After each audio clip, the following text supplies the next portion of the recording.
welcome back to Lovely Wolf Den. I'm Camille, and I have tried to film this video 3 or 4 times. So, in the beginning, I wanted to take you guys with me to a coffee shop, either inside or outside, and yeah, go on a coffee date with me to an actual business. But that hasn't been working out. There's been too many outside forces, like people talking too loudly and saying things that I wouldn't want on my channel, and a lot of weather things. It's been windy for some reason. Every time I go out to film this video, I mean, it's hot all day. And then when I finally have a moment to film it, the wind picks up. So instead, we're changing it up just a little bit. My family recently got this milk frother and I haven't used it yet. So I'm going to attempt to froth the milk and pour it into my coffee, and then I will answer the questions that you guys have asked me on the community page when I posted about this video. So let's go. So this is the milk that I'm going to be using. Shout out to Lucerne, the first one's free, next time you gotta pay me. This is the milk frother thing. I don't know what to tell you. It looks standard, I guess. I don't know. So now I'm going to ask for help. So my sources have told me up to or just below the second line. You can't really see it on camera. Oh, there it is. The second line right there. So we're gonna try to do this while I film. Ooh. Got it. Okay, so the cap is on. It's on its little stand thingy, and now I'm going to press this button and see what happens. It's making noises. Oh, it's spinning! Whoa.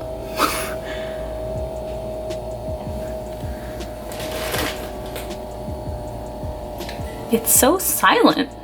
All right, it looks like it's done. It shut itself off, kind of, and stopped making noises.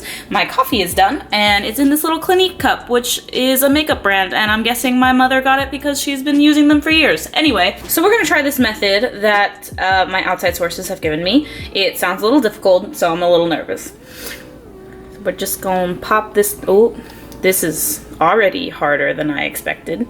Oh no, okay, I'm gonna have to use 2 hands to take this lid off. All right, I got the lid off, and look, it's all foamy on top.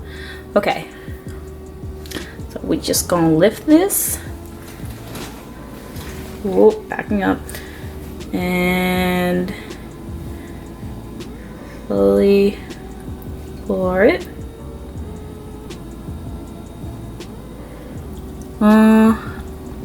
Can't really tell when it's reaching the end. So I'm going to start shaking, but I think I've reached the end.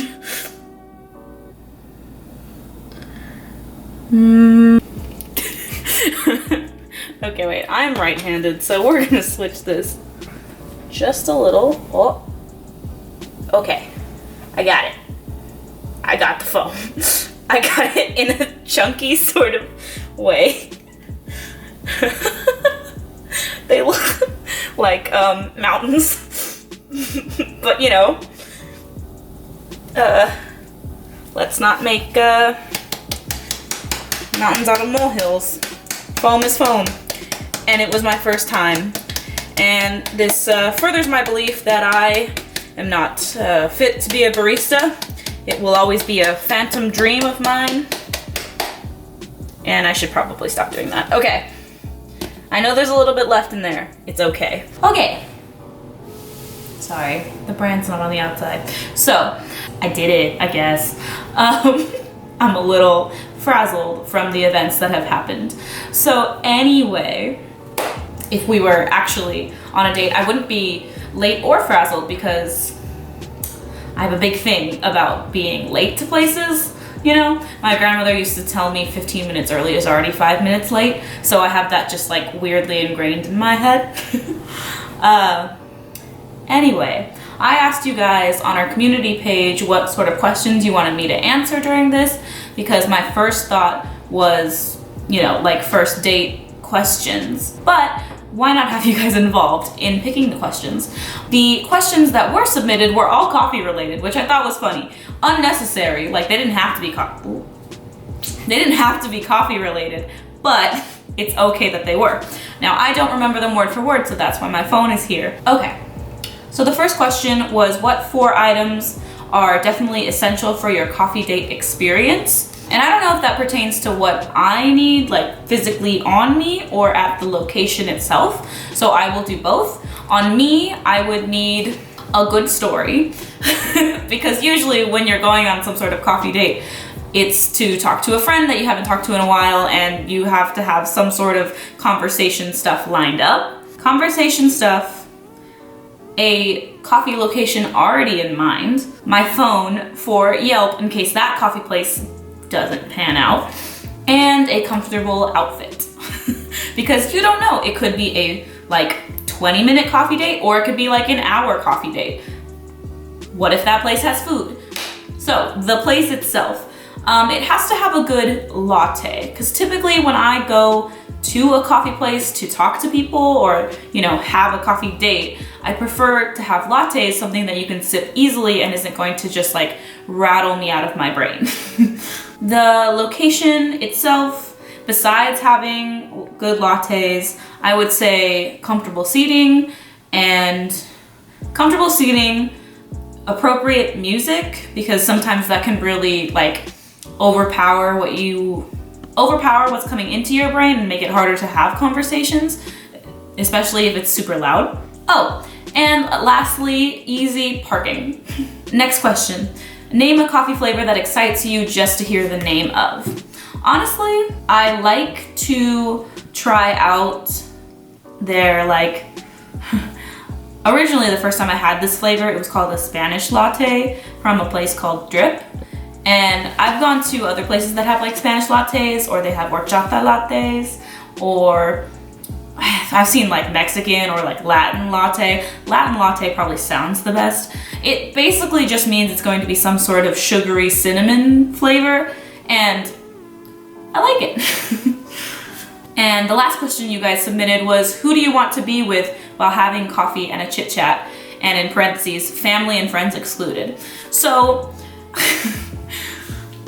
a coffee and chit chat with anyone who isn't someone I could normally go on a coffee and chit chat. Plus, I love that. When I read it, I started laughing. Coffee and chit chat. There are plenty of people that I would love to have coffee with. It's like hard to pick just one, because I can think of so many people who would have great insight, like, and all for different things. Like, I would love to have coffee with Namjoon from BTS, because his whole world view is something that I'd like to hear more about from someone who's actually knowledgeable. Or going to coffee with like Shane Dawson, who has created this whole YouTube experience that is different than anything that's ever been done before. And I've literally been watching him for like over a decade and have introduced him to all of my family, in the sense that they were all younger than me and now are old enough to watch him and enjoy him. Or getting coffee with Anna Kana would be really cool, because I love the way she formats videos, and I would love to hear all her ideas on personal growth, because she's in a personal growth phase where she's reading all these books that I theoretically don't have time for, but somehow she does. Or having coffee and a chit chat with my great-grandfather from my dad's side, who died, I believe, before I was born, but had a very big part in starting multimedia things in Mexico. I would love to ask him what that was like and tell him about this, and I'm sure he'd be really excited to hear about it. So, but though he's family, technically, sorry, but I would love to have him for a coffee and chit chat. So, in ending, thank you guys for submitting questions. I haven't taken a sip of this coffee, which probably should be part of this.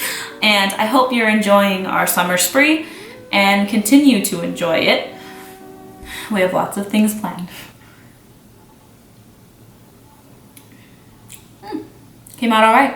I mean, the foam doesn't really add anything to it. And this isn't normally a milk that I would use for coffee, because I have a sweet tooth. But you know what? It looks kind of cool. Thank you so much for watching another Lovely Wolf video. Be sure to like and subscribe. Comment down below if there's anything you'd like any of our Lovely Wolf creators to do, and we'll see you tomorrow. Peace, peace. Much love.